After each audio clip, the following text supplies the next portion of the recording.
At 24 years old, Noah looked like an ordinary young man. He had a decent job, a caring family, and a few close friends. From the outside, everything seemed fine. People often told him, "You're lucky, you have a good life." Noah would smile politely, but deep inside, he knew they couldn't see the battle he fought every single day. His greatest enemy wasn't failure. It wasn't money. It wasn't other people. It was his own mind.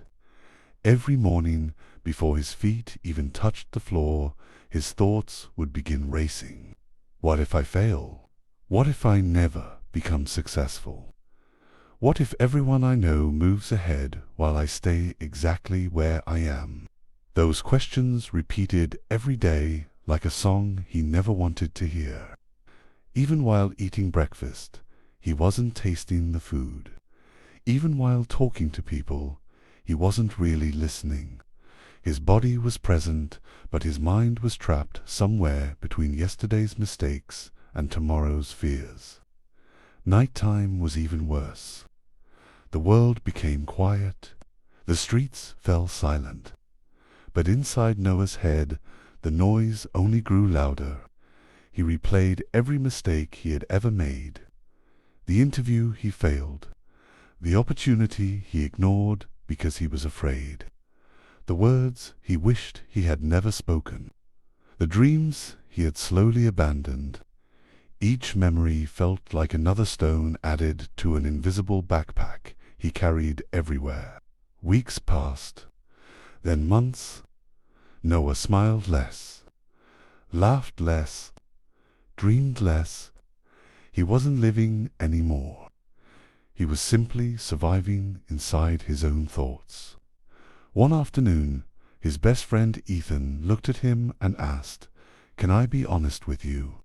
Noah nodded. Ethan sighed. "I miss the old you." Noah frowned. "What do you mean?" "You used to laugh without thinking. You used to enjoy simple moments. Now you're always somewhere else. You keep worrying about a future that hasn't even happened." Those words stayed with Noah long after they said goodbye. That night, lying awake in bed, he whispered to himself, "Maybe the problem isn't my life. Maybe it's the way I think about it." The next morning, without telling anyone, Noah packed a small backpack, turned off his phone, and started walking away from the city. He didn't know where he was going. He only knew one thing. He needed peace. The fresh morning air felt different. For the first time in months, Noah wasn't surrounded by traffic, phone notifications, or endless conversations. All he could hear was the gentle sound of the wind moving through the trees and birds singing in the distance. The farther he walked, the lighter his body felt. But his mind was still carrying the same heavy weight. Hours later, he reached a quiet countryside where time seemed to slow down. In the middle of a wide green field stood a giant old oak tree. Its branches stretched across the sky like open arms. Under the tree sat an old man. He wasn't reading, he wasn't sleeping, he wasn't looking at a phone. He was simply watching the clouds with a peaceful smile. There was nothing extraordinary about his clothes.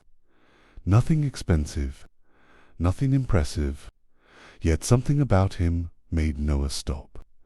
The old man looked free, completely free. No stress, no hurry, no fear, just peace. As Noah walked closer, the old man looked at him and smiled. "You look tired," he said softly. Noah laughed. "I've heard that a lot lately." The old man nodded.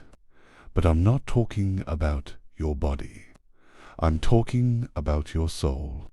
Those words caught Noah by surprise. Nobody had ever described his pain so perfectly. The old man pointed to the grass beside him. Sit. For several minutes, neither of them spoke. The silence wasn't uncomfortable. It was calming. It felt like the kind of silence Noah had been searching for his entire life. Finally, the old man asked, "What is your name, Noah, and what is it that you're running away from, Noah?" Noah looked down. After a long pause, he answered quietly, "My own thoughts."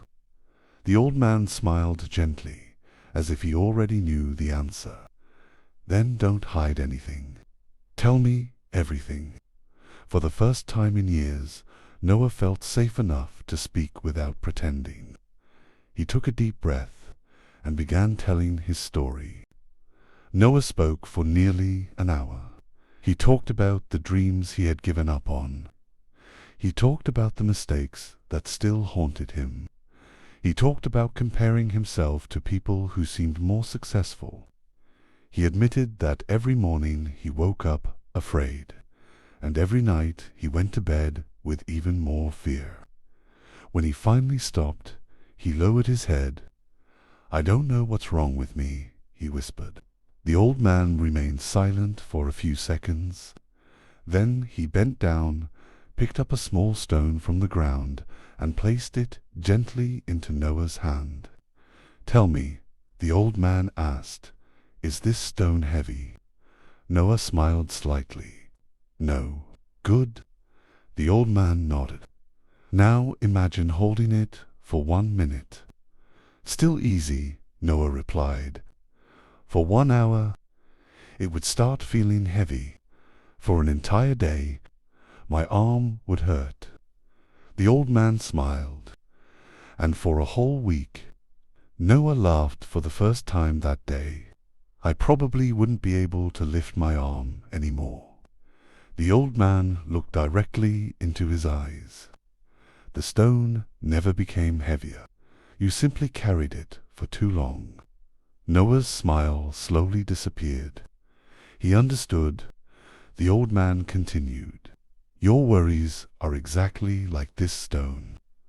Thinking about a problem for a few minutes helps you find a solution. But carrying that same problem every hour, every day, every night, slowly destroys your peace." Noah stared at the stone in his hand. For years, he had been carrying problems that didn't even exist yet. Future failures, future disappointments, future fears. He had exhausted himself fighting battles that had never happened. The old man stood up and pointed toward a nearby river. "Come with me." Together, they walked quietly toward the flowing water. The river moved gently under the golden afternoon sun. The old man picked up a dry leaf and carefully placed it on the surface of the water. Neither of them spoke. They simply watched as the leaf floated away with the current. Then the old man smiled. "That leaf has just taught you one of life's greatest lessons."